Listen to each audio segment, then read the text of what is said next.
Okay વિદ્યાર્થી મિત્રો, કેમ છો? બધા મજામાં? આજે આપણે સ્ટાન્ડર્ડ 11નું ચેપ્ટર નંબર 7 કણોનું તંત્ર અને ચાક ગતિ એ ચેપ્ટર સ્ટડી કરવાનું છે. બે પાર્ટમાં આપણે સ્ટડી કરીશું. તો ફર્સ્ટ પાર્ટ છે આપણો કણોનું તંત્ર. ચાક ગતિ કોને કહેવાય થોડુંક આપણે સમજી લઈએ. તો માનો કે કોઈ કાર રોડ પર આગળ જઈ રહી છે, તો આખી કાર જે આગળ જાય છે એને રેખીય ગતિ કહેવાય, પણ કારનું જે વ્હીલ છે એ ચાક ગતિ કરે છે. જેમ કે પંખો છે, પૃથ્વી પોતાની ધરીની આસપાસ, આ ગતિ કોને કહેવાય? ચાક ગતિ. જેમ કે પૃથ્વી સૂર્યની આસપાસ ભ્રમણ કરે છે, એ પણ તમને ચાક ગતિ કહેવાય છે. તો ચાક ગતિ મીન્સ ભ્રમણ કરવું કોઈ સમથિંગ અક્ષને અબાઉટ. આમાં આપણે કણોના તંત્રમાં માનો કે પદાર્થ તો ઘણા બધા કણોનું બનેલું હોય છે, અસંખ્ય કણોનું સોલિડ જે ઘન પદાર્થ આપણે કહીએ તે. આમાં આપણે પેલું દ્રવ્યમાન કેન્દ્ર કણોનું, જેમ કે આપણે આ પેનની જ વાત કરીએ તો પેન સાદી લેંગ્વેજમાં કેવી, તો ડગમગ ક્યારે ઊભી રહે? તો કે એના દ્રવ્યમાન કેન્દ્રથી એને પકડવામાં આવે તો એ ડગમગ ઊભી રહે, અધરવાઇઝ ડગમગ ઊભી રહે નહીં. એનો મતલબ એને આ પદાર્થનું દ્રવ્યમાન કેન્દ્રથી મેં એને પકડેલી છે એમ કહેવાય. તો દ્રવ્યમાન કેન્દ્ર કણોનું ઘણું બધું તંત્ર આપેલું હોય, તો એનું દ્રવ્યમાન કેન્દ્ર ક્યાં હોય? રેગ્યુલર શેપની તમને ખબર હોય, ત્રિકોણ તમને સમબાજુ આપેલો હોય, તમને તકતી આપેલી હોય તો એનું સેન્ટર મિડલમાં હોય, એનું દ્રવ્યમાન ભૌમિતિક કેન્દ્ર નથી. પાછું આ દ્રવ્યમાન કેન્દ્ર એ ભૌમિતિક કેન્દ્ર નથી. ઘણી વાર એવું પણ બને કે એનું ભૌમિતિક કેન્દ્ર અને દ્રવ્યમાન કેન્દ્ર અલગ હોય, એટલે એ નહીં સમજતા કે દ્રવ્યમાન કેન્દ્ર એ જ એનું ભૌમિતિક કેન્દ્ર હોય. સે ફોર એક્ઝામ્પલ આની જ આપણે વાત કરીએ તો ખરેખર આમાં જોવા જઈએ તો ભૌમિતિક કેન્દ્ર આનું અહીં કંઈક મિડલમાં હશે. આવી રીતે મિડલમાં ભૌમિતિક કેન્દ્ર હશે. દ્રવ્યમાન કેન્દ્ર કોઈક છેડાથી માનો કે આપણે વાત કરતા હોઈએ તો અહીંયા આ પેનનું ઢાંકણું લગાડેલું હોય, એ બાજુ દળ વધી જાય, એ બાજુ જો દળ વધી જાય, અધરવાઇઝ તમે એમ પણ કહી શકો આ બાજુ ઢાંકણાવાળો પાર્ટ છે ત્યાં હલકો છે, આ બાજુ સાઈ ફૂલ ભરેલી હોય, તો આ બાજુ જે બાજુ વધારે દળ હોય એ બાજુ દ્રવ્યમાન કેન્દ્ર હોય. અને ભૌમિતિક કેન્દ્રની વાત કરીએ એ તો સેન્ટર, એને ભૌમિતિક કેન્દ્ર કહેવાય, એટલે કે કેન્દ્ર જે મિડલમાં પાર્ટ આપણે જે કહીએ તેને. એટલે આ difference I hope you all understand. Okay, તો એમાં કણોનું તંત્ર માનો કે અલગ અલગ છૂટા છવાયા એમ દળો, આ ઉદ્ગમ બિંદુ આપણે લઈ લઈએ રેફરન્સ તરીકે. આ એક્સ અક્ષ જો ત્રણે આવી છે કે વાય અક્ષ, ઝેડ અક્ષ ત્રણેય જ લઈ લઈએ. આ ઝેડ અક્ષ M1 દળ ના યામ x1, y1, z1 છે. M2 દળના યામ મારે આ જે છે એને ઉદ્ગમ બિંદુની સાપેક્ષે કણોનું દ્રવ્યમાન કેન્દ્ર જોઈએ છે. તો M2 દળ x2, y2, z2 સ્થિતિ દર્શાવે છે. ઉદ્ગમ બિંદુથી x બાજુ M2 દળ x2 અંતર, y બાજુ y2, z બાજુ z2 અંતર છે. એનો મતલબ કે આવી રીતે અહીંયા ક્યાંક હશે, આમાંય અંતર હોય એટલે ઉપર આવવું, આમે અંતર હોય એટલે આ બાજુ જવું, આમે અંતર હોય એટલે આ રીતે કંઈક હશે તમારો દળ. તો આ બે કણોનું તંત્ર હોય તો એનું દ્રવ્યમાન કેન્દ્ર માનો કે હું RCM કહી દઉં, તો RCM ઇઝ ઇક્વલ ટુ આ R1 કહી દઉં, R2 કહી દઉં, તો R1 M1 plus R2 M2. જો અસંખ્ય એવા હોય તો અપ ટુ આપણે તમે લઈ શકો RN MN अपॉन टोटल दળ m1 plus m2 plus m3 up to mn આવી રીતે તમે લઈ શકો છો. જો ખાલી x અક્ષ ઉપર જ દળની વાત કરતો હોઉં હું તો xcm લઈ શકાય. xcm ઇઝ ઇક્વલ ટુ આને તમે આમ પણ લખી શકો કોમા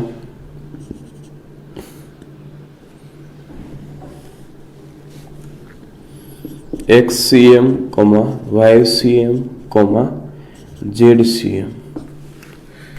એમાં xcm તમે આવી રીતે પણ લખી શકો x1 m1 plus x2 m2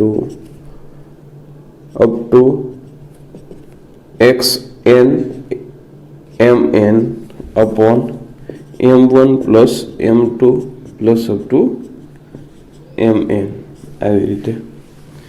એવી જ રીતે ycm જો તમારે લેવું હોય તો y1 m1 plus y2 m2 plus up to yn mn upon m1 plus m2 plus m3. એવી જ રીતે જો ZCM ની વાત કરવી હોય ઇન્ડિવિજ્યુઅલ આપણે અલગ અલગ z અક્ષ ઉપર કણો આવેલા હોય તો આ સૂત્ર વાપરવાનું z1 m1 plus z2 m2 plus z3 m3 plus up to zn mn upon m1 plus m2 plus up to mn. આવી રીતે તમે અલગ અલગ દ્રવ્યના દ્રવ્યમાન કેન્દ્ર મેળવી શકો છો. ક્લિયર? બાકી જે કાંઈ તમે રેખીય ગતિમાં ભણ્યા એ ટાઈપનું અહીંયા કણોનું તંત્ર હોય. એક કણનું વેગમાન p હોય તો કણોના બાકીના બીજાનું વેગમાન મારે જોઈતું હોય તો p1 plus p2 plus p3 એવી રીતે તમે આમાં લઈ શકો. જેમ કે f is equal to ma એમ આપણે વાત કરતા હોઈએ તો p તમે લ્યો તો pcm લેવાનું. આખા તંત્રની આપણે વાત કરતા હોઈએ તો વેગની વાત કરતા હોઈએ તો vcm લેવાનું. આવી રીતે જેમ કે આમાં આ r તરીકે આપણે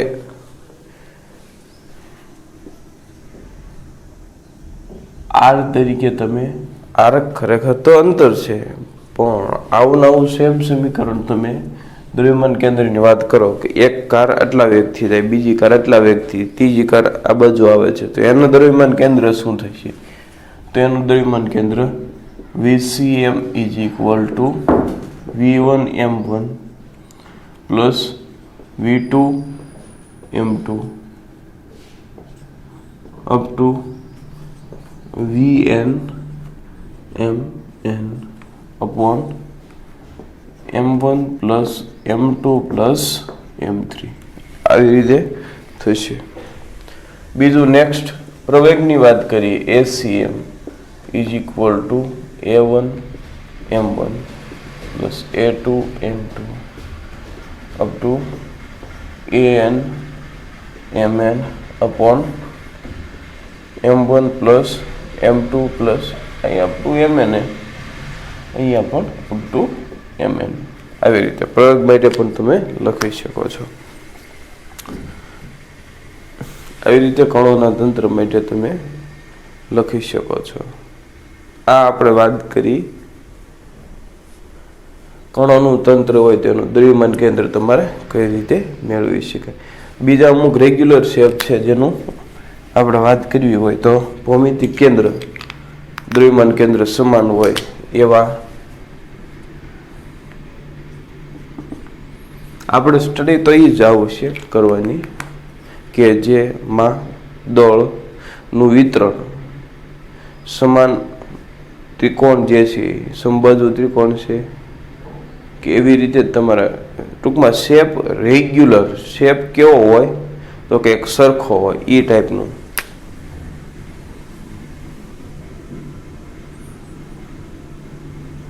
દ્રવ્યમાન કેન્દ્ર અને ભૌમિતિક કેન્દ્ર સરખું હોય, ભૌમિતિક કેન્દ્ર એક જ હોય તેના ઉદાહરણોની વાત કરીએ તો આ ત્રિકોણનું ભૌમિતિક કેન્દ્ર દ્રવ્યમાન કેન્દ્ર એક જ હોય. આવી રીતે રિંગ એનું એક જ હોય. ઘનગોળો, આ રિંગ છે, ઘનગોળો, ત્રિકોણ, આવા ઘણા બધા શેપ છે કે જેનું ભૌમિતિક કેન્દ્ર અને દ્રવ્યમાન કેન્દ્ર સરખું હોય. દળનું વિતરણ સમાન રીતે થયેલું હોય એવા સળિયાની વાત કરીએ તેનું ભૌમિતિક કેન્દ્ર અને દ્રવ્યમાન કેન્દ્ર એક જ હોય. આ અલગ અલગ શેપની વાત કરીએ આપણે. ત્રિકોણ, રિંગ, ઘનગોળો, સળિયો, નળાકાર પણ તમે સાઈડમાં લઈ શકો. ક્લિયર? બાકી આ ચેપ્ટરની અંદર જો બે દળોના તંત્રની આપણે વાત કરીએ, બે દળોના તંત્રની,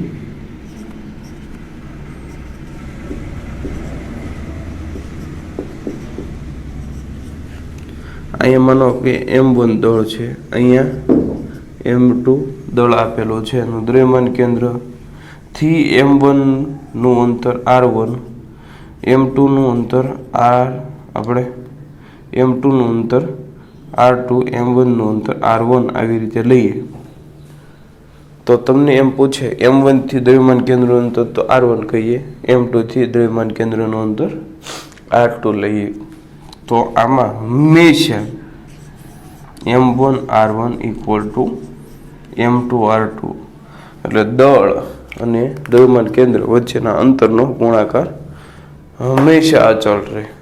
કેવો રહે? હંમેશા અચળ જ રહે. એક આ મહત્વનો પોઈન્ટ છે. આને કોરસ્પોન્ડિંગ આપણે દ્રવ્યમાન કેન્દ્ર તમે મેળવી શકો કે M1 થી કેટલા અંતર રહેશે, M2 થી કેટલા અંતર રહેશે, અને બંને વચ્ચેનું અંતર M1 M2 વચ્ચેનું અંતર R હોય તો R1 પ્લસ R2 એવી રીતે બંને વચ્ચેનું અંતર તમને આપ્યું હોય તો તમે R1 કે R2 મેળવી શકો બંને વચ્ચેના અંતરની સરખામણીમાં.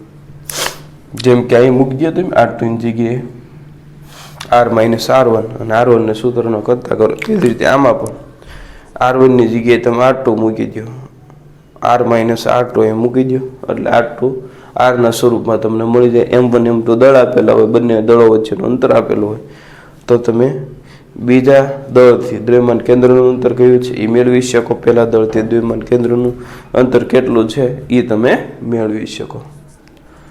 ઓકે, આજે આટલું રાખીએ હવે.